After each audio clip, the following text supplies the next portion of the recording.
welcome to my kitchen. My name is Sherry, and today I'm going to be showing you how to make the famous mall pretzels. Because if you have ever walked through the airport or the mall, you have probably been lured in by the wonderful buttery aroma of Auntie Anne's pretzels. So in my opinion, hands down, best pretzel ever. And so I learned how to make them a few years ago, and I've been making them ever since. But today I'm going to do it a little bit different. I'm going to show you how to do it with maple and bacon. I've been trying to say this all morning, and I keep saying maple making. Anyway, you get what we're making. So to get started, we need 2 cups of milk, and what we want to do is warm this up and make sure it's between 105 and 110 degrees so that it can activate our yeast. So I'm going to pop this in the microwave for about 45 seconds. Okay, so our milk is nice and warm now, but I do want to double check it with a thermometer just to be on the safe side. If our milk isn't warm enough, it's not going to activate our yeast, and if it's too warm, it's going to kill our yeast. So we want it between 105 and 110. And one thing I usually do also is I give it a little stir with a spoon just to make sure there's no hot spots in there. And we are at 109, so it's perfect. And I'm using my little Pampered Chef instant read thermometer to do this. Okay, so at this point, we're going to stir in 2 packages of yeast. So we just want to stir it, kind of make sure all those little granules or whatever you want to call them are wet. And then once we get this stirred, and it's not going to completely dissolve in here, so just stir it the best you can. And then once you've done that, looks like I got a little bit on the back here. Once you've done that, you're just going to let it sit for about 5 minutes until it gets nice and foamy.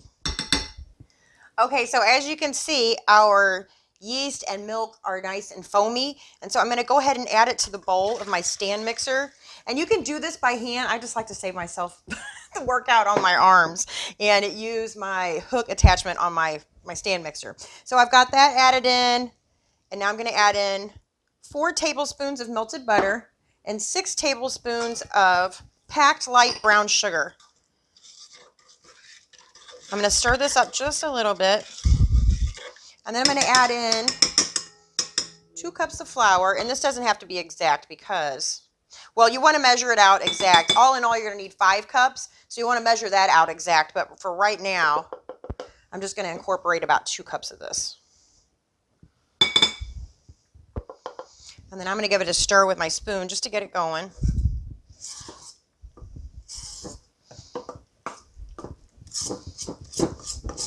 This will save me from having to scrape down my sides while I've got it on the stand mixer a little bit. Anyway, I hope. All right, I'm going to go ahead and add in the rest of the flour. So all in all, this was 5 cups of flour. So I'm going to stir it again. All right, I've got almost all the flour stirred in, and it is starting to be a workout for me. This is the only type of workout I usually get. I'm lying. I do exercise sometimes. Not here recently, though. Okay, I am going to let the mixer do the rest of the work. So if you're doing this by hand, it's going to take about 5 minutes to knead. I'm probably just going to do it for about 2 minutes with my hand mixer here. Okay, so this looks about good. I'm going to go ahead and turn off my mixer and take my hook off. Hopefully release my bowl. I always have a hard time with that when I knead bread. It like really hooks the bowl on really tightly. Okay, so the next thing I'm going to do is just turn this out and make it in a nice ball.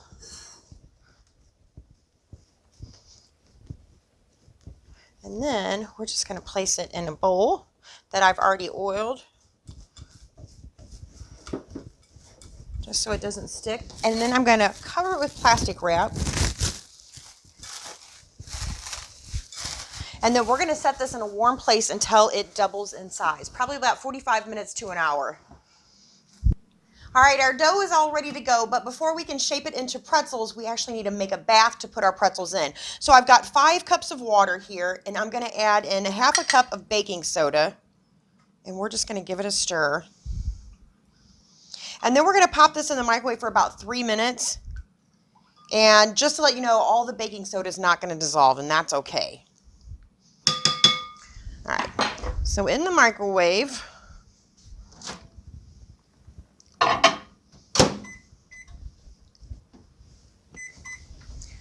and so now we can take our dough and we're just going to punch it down, which drives my husband crazy. I don't know why he thinks I'm supposed to be so gentle with dough. But, all right, so now I'm just going to kind of shape this into, I don't know, a little pie shape or just a little round shape. And we're going to cut this into 8 pieces. And they don't have to be exact. So in half, and then once more. These almost look like little scones. Now I've got a little bit of flour here just in case my dough starts to stick, but you want it to be a little bit sticky, otherwise it's just going to kind of roll around under your hands. So the next thing we want to do is roll this into a log. So we're going to roll each one of these into a log. Let me make some more room here for myself.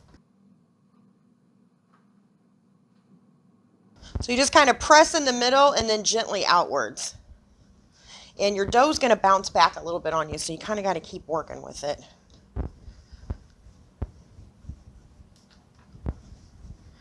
It's like a snake.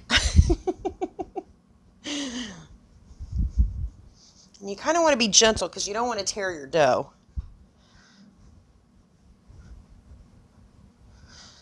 I got a little spot in the middle here that's kind of wanting to come apart. So that looks just about good.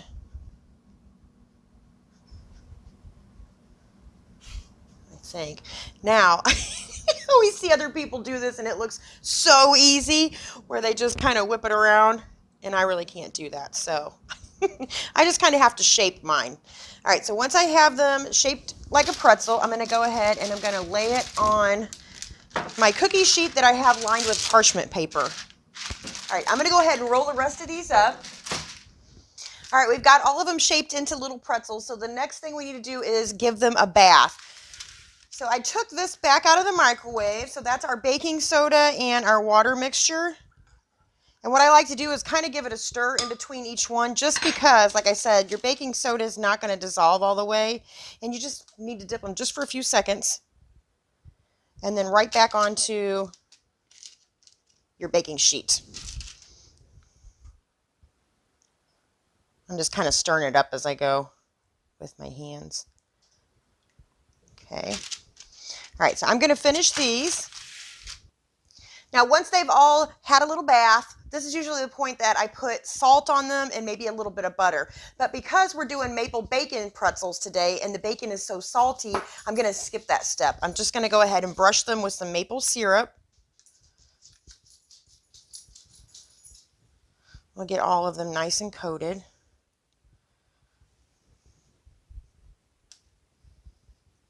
These are going to be so yummy.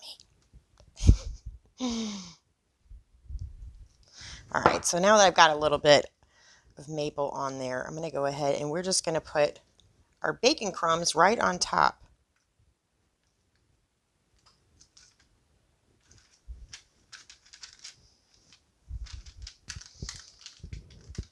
All right, all finished. So once they're all topped with maple syrup and bacon, we are going to put them in the oven, 450 degrees, and they're going to take roughly, I'd say 8 or 9 minutes, but I would start checking them right around 7. Okay, our pretzels are done, and they turned out beautiful. As you can see, they're gorgeous. I can smell the bacon. They smell wonderful. You might notice also there's one missing. So I thought I was recording and I wasn't recording. So while I thought I was recording, I was showing y'all how to make a honey mustard dipping sauce. So basically I did equal parts of mayonnaise, honey, and mustard, and then I put in a little bit of horseradish. So if you've ever had Steak and Shake's honey mustard, this is kind of what it tastes like. And so anyway, that's why half my pretzel's gone also. So I'll just tell y'all what it tastes like again.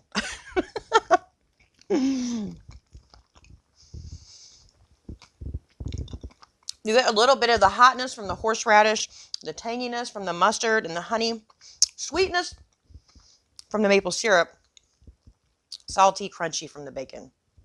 So it is like everything all rolled into one bite. It is perfect. I probably should be dipping this in the bowl. I'm getting bacon in here. Anyway, I hope you'll give these a try because they're really pretty easy. So you can save yourself the money of going to Auntie Anne's next time because now you'll be able to make them at home yourself. Anyway, I hope you all enjoyed that. So thank you so much for watching. I will see you next time. Bye.